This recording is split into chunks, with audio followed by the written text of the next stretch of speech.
on page 5 of 31, like Bliss McKnight, they have risk control. They'll come out and do, I think, like, especially the work comp, I think it would really be good to take advantage of whatever company you have and say, send anybody you can out, train us all you can, meet with our department heads, give us advice. Because it just makes you more conscious. There's some things you can't prevent, but there's some things you can make your employees more conscious of by having meetings and training and things like that about it. But I take advantage of that. As far as what amounts you need on your buildings, excuse me, really the only way to know is having a professional appraiser come out that specializes in your buildings. We kind of have the limits that, as the buildings were added at that time, tried to increase it where we saw something ran short or high, but that really needs that to have it where you need it. That's the way to do it. We're not qualified appraisers as insurance. They can tell you, well, I think you're low, and suggest. But they give a contact for an appraisal service if they offer it, which means you have to pay. But it's just that it's hard to find somebody specialized in municipalities, but a good way to find a contact is through the contractors you use that specialize in municipalities. Sometimes maybe they can do appraisals for you more realistic to this area and more realistic to the workers here. So on page 7 of 31, got my little scratches here and there, but it's just trying to help clarify things. They did $1,000 deductible in that base quote I gave you, but we gave the option of $2,500, so you can see that to match the Bliss McKnight.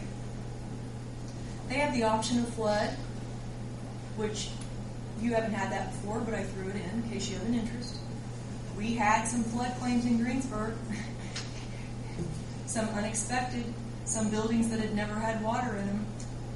It's unlikely to happen, but the trend hasn't been really good for storms lately. Earthquake, this is their cap that's included. Their deductible is $25,000. If you look at the Bliss McKnight, it's 1%. A lot of people misunderstand an earthquake deductible.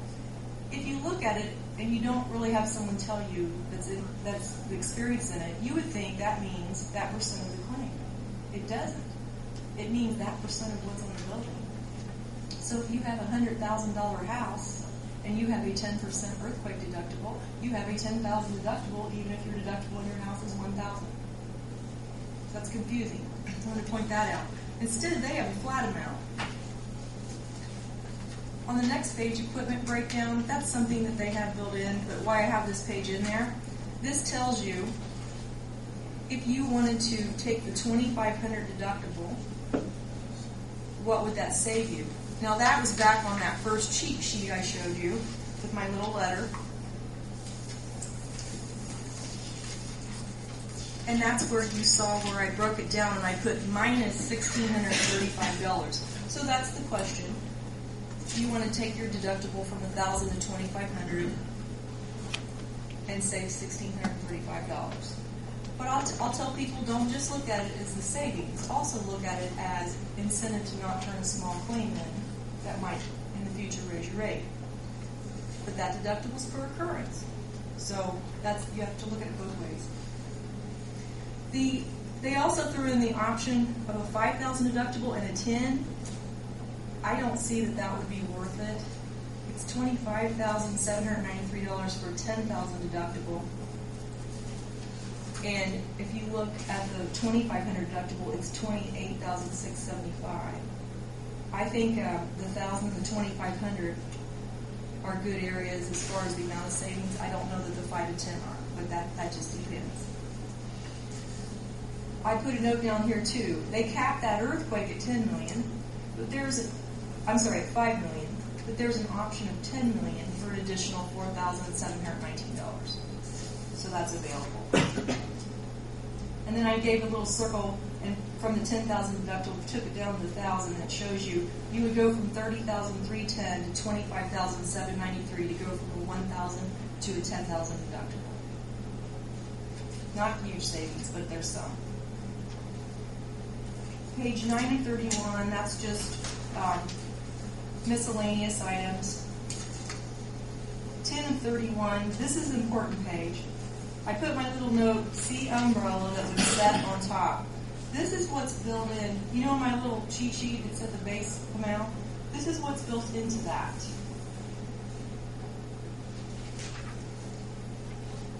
And that's why I wanted to point that out.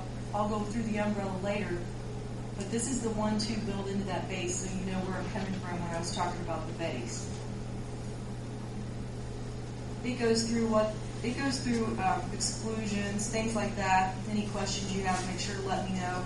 They're no different, basically, than the exclusions on the current program. There could be some differences, but it's very similar.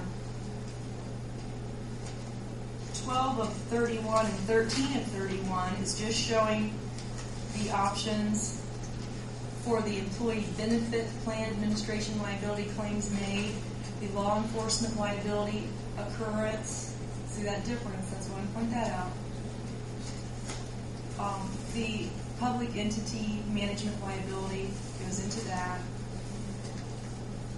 Employment practice liability. The vehicles, you'll see 1, 2, 3. That's just if you want the different deductibles, and that's if you want the uninsured motorist or not.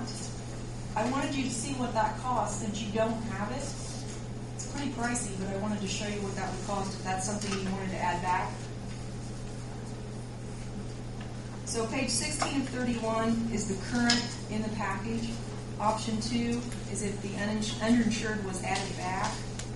Page 18 of 31, 19, and 20, that's just saying they did the options of a $250 deductible common collision, $500 common collision, $1,000 common collision, so you could see the comparison, what it would and wouldn't save. Page 12 of 31 is the umbrella. This shows you what the umbrella was set on top of, so this is important. Page 21 of 31. We quoted a $4 million umbrella with a $10,000 deductible. And I want to explain, and maybe you already know, but to explain. How an umbrella deductible works is, you don't automatically have one because you file an umbrella claim. You have one when the policy underneath runs out, and then it triggers going into the umbrella. So if you had a $2 million claim and they settled it for $800,000, I'm not talking property liability, $2 million claim, they settled it for $800,000, we would have alerted the umbrella, but you didn't go up into it. So you didn't have that $10,000 deductible. That $10,000 always only kicks in when you run the underneath one out, and then you go to the umbrella. Okay? So here's what this sets over. It sets over the general liability, the auto liability, the law enforcement liability, and then down below, it talks about what it doesn't set over. And those are very comparable to things that are not covered now, or they're handled separately. So the included in that quote I gave was a $4 million umbrella. And then to get to the detail, page 25 of 31, here's the breakdown of everything. And this is more detailed than the list at night because the mayor was asking about what sections cost what. This is a more of a detailed breakdown, page 25 of 31. It shows that package, and if you notice where I put option, okay, so I added these together, not counting the option, where I got that package amount. Property part, equipment breakdown. You notice flood, I said option. But that flood's pretty reasonable. You have to have something really bad to get into the deductible, but that's reasonable. Earthquake, that I included because you already have it. So that's included in that base package price. Inland marine, public entity general liability. To know what any of those cover, you can flip back in the proposal and it shows it. Employee benefit administration liability, law enforcement liability, public entity management liability, employment practice. See, that employment practice is a pretty big premium, which tells you they're having claims. When you see the bigger premiums, that tells you that's where the claims are. When you see the smaller premiums, that's where there's not so many. So that's expensive.